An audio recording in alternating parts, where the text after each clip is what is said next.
My name is Eric Tucker, and I cover the FBI, Justice Department, and national security for the Associated Press.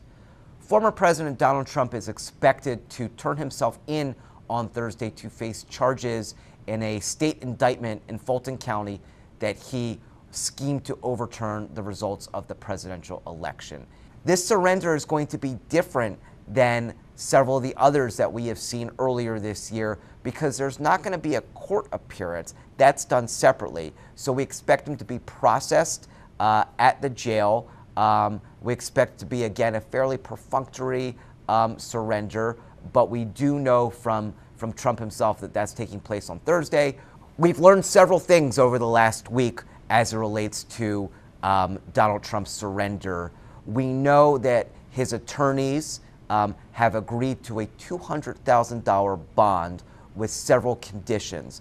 And what's notable about those conditions is that they are designed to limit his speech. And they explicitly prohibit him from issuing any threats, trying to influence any witnesses, trying to cause any chaos on the ground in Fulton County or incite any sort of action.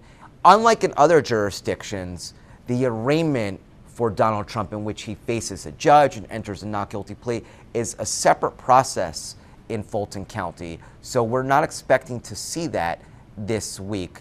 But we are expecting, according to officials at the jail in Fulton County, that Donald Trump would be treated the way any other defendant making their surrender would be treated. And so that would include the traditional aspects of the booking process, a photograph, fingerprints. We have learned from jail officials that there are no plans for Donald Trump to receive any sort of special treatment in that regard. One thing that's notable is that the Fulton County Jail is actually a place that has been the subject of a very recent Justice Department lawsuit alleging really unsafe and dangerous and bad conditions and mistreatment of the inmates who reside there.